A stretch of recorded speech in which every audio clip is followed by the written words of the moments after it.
Hey everybody, how's it going? Welcome to NoDQ&A video right here on NoDQ.com, as well as the YouTube channel and NoDQ&A videos affiliate, ringsidenews.com. This is episode number 699. If you would like to submit questions for episode number 700, go to twitter.com/AaronRift. With that being said, let's get down to the questions. First one today comes from Kayfabe Quick. Why does WWE not push Dean Ambrose more? He has a ready-made superstar look and the charisma and the talent of a top main eventer. I totally agree with you on all of that. I do feel that WWE sees Dean Ambrose as a top-tier superstar already. The fact that he was not part of that lumberjack match really says something, because WWE has certain guys that they don't want out there because they don't want those guys getting lost in the shuffle. And if you noticed, John Cena wasn't there, Randy Orton wasn't there, Roman Reigns wasn't there, Bray Wyatt wasn't there, and Dean Ambrose wasn't there. Those are the guys that WWE sees as the top superstars, in my opinion. With Dean Ambrose, he has been a main event star in WWE. He's been towards the top of the card since he arrived in the company. He was part of the Shield, and he's even had a few main event matches. He headlined the Hell in a Cell pay-per-view last year with Seth Rollins, and in my opinion, that was probably the greatest PG Hell in a Cell match in WWE. I do feel he lost a little bit of momentum with that feud against Bray Wyatt, but I do understand WWE's mentality behind it. They wanted to build up Bray Wyatt for The Undertaker, so I get it. I just feel that this year maybe WWE could have done more with Dean Ambrose, but they wanted to push Roman Reigns to the top, and Ambrose has kind of been pushed aside a little bit. I do feel that he could rise up in WWE, and maybe 2016 will be his year. Maybe turn him heel. I got this question here from Beast Slayer. I see Ambrose turning at Hell in a Cell. What do you think? Every single month I talk about Dean Ambrose turning heel. I think it should have been done a long time ago. I think that it would give his character a fresh start, and it would help elevate him in WWE and let him be a dominant heel. Don't let him be a cowardly heel like Seth Rollins, who squeaks by as champion. Let him be dominant and go crazy and take that lunatic fringe gimmick to a whole new level. I feel that Ambrose could benefit greatly from a heel turn, but I say it every month and it doesn't happen. So maybe if we do reverse psychology, let's just say Ambrose should not turn heel. WWE, do not turn Dean Ambrose under any circumstances. We'll see what happens. Alright, this one comes from Connor Barclay. Hey Aaron, is Jim Ross right in saying that WrestleMania 17 was one of the greatest of all time? Also, keep up the good work. Absolutely. I mean, with the exception of the Austin heel turn, up until that point, I would say WrestleMania 17 was the best pay-per-view that WWE ever produced. From start to finish, the atmosphere, it was when WWE was still extremely popular. The Attitude Era was still going on, and a lot of fans see that as the end of the Attitude Era. Definitely a very strong pay-per-view, and Austin Rock was excellent until the Austin heel turn. That's just how I feel. It was a bad way to end probably the greatest pay-per-view of all time. Alright, this one comes from Daniel Davis. Who is, in your opinion, the best in-ring performer between The Rock and Triple H? Your choice, please answer in video. Well, I would assume it's my choice. I think in terms of in-ring mechanics, I think the edge goes to Triple H. I think he's a better technician than The Rock. The Rock is more of a brawler, and The Rock is more about the showmanship and the charisma and doing the people's elbow and all that. But as far as being able to work solid technical wrestling matches, I think you'd have to go with Triple H. I mean, he is one of the best in the business, whether people want to admit it or not. And I got another one here from Daniel Davis. Has WWE finally made it big time now, with reports from NoDQ that ESPN will be doing weekly segments that profiles WWE?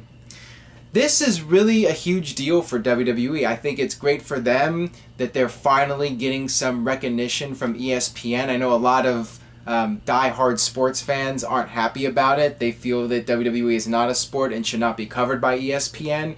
But ESPN covers poker, and is that a sport? I mean, people debate about it. It's all entertainment, whether it's a sport or whether it's sports entertainment or whether it's poker, whatever it is, whether it's a card game, it doesn't matter. It's all entertainment.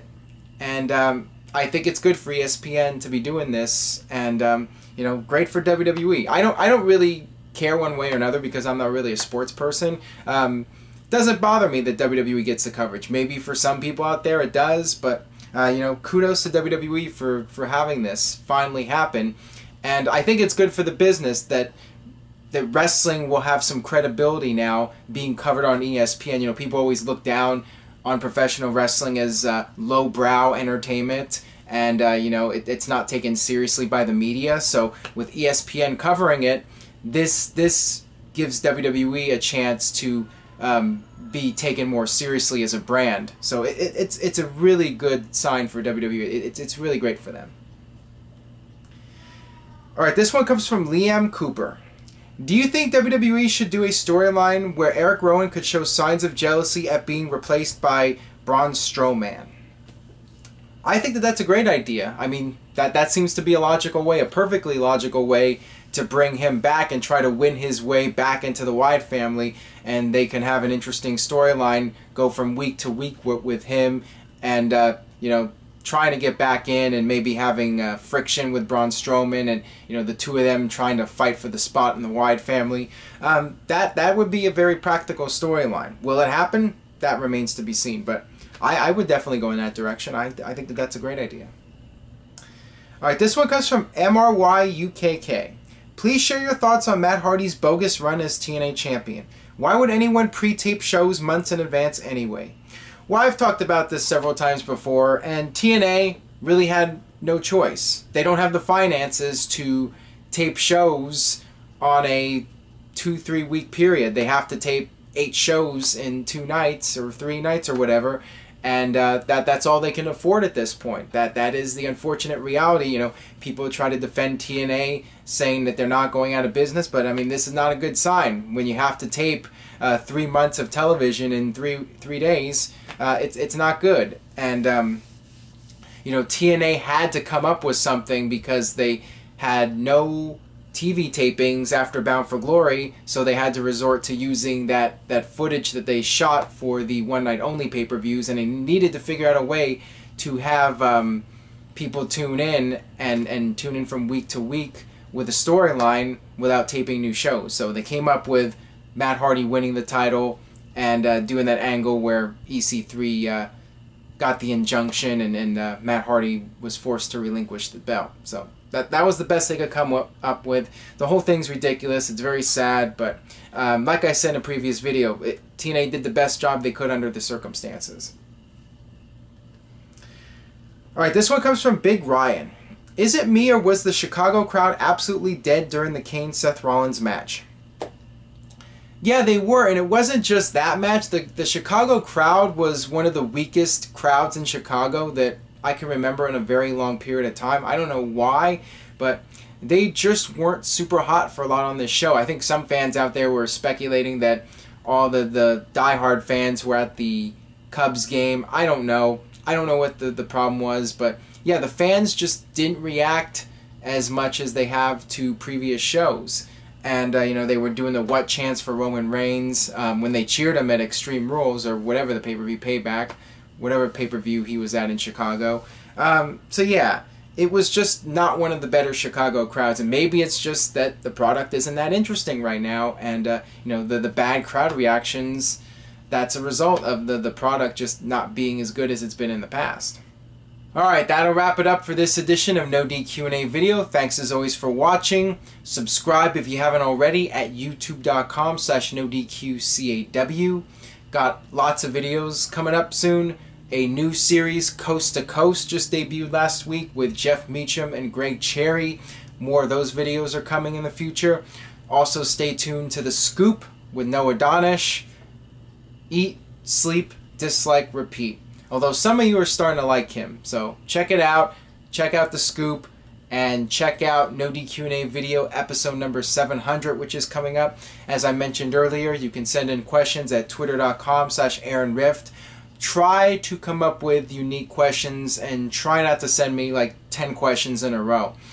I want to be able to answer as many questions as possible from as many different people as possible. So try to keep it short and sweet, and try to come up with questions that I haven't answered on video already. And I know it's hard with with 700 videos now, it's difficult to answer new questions that haven't already been answered.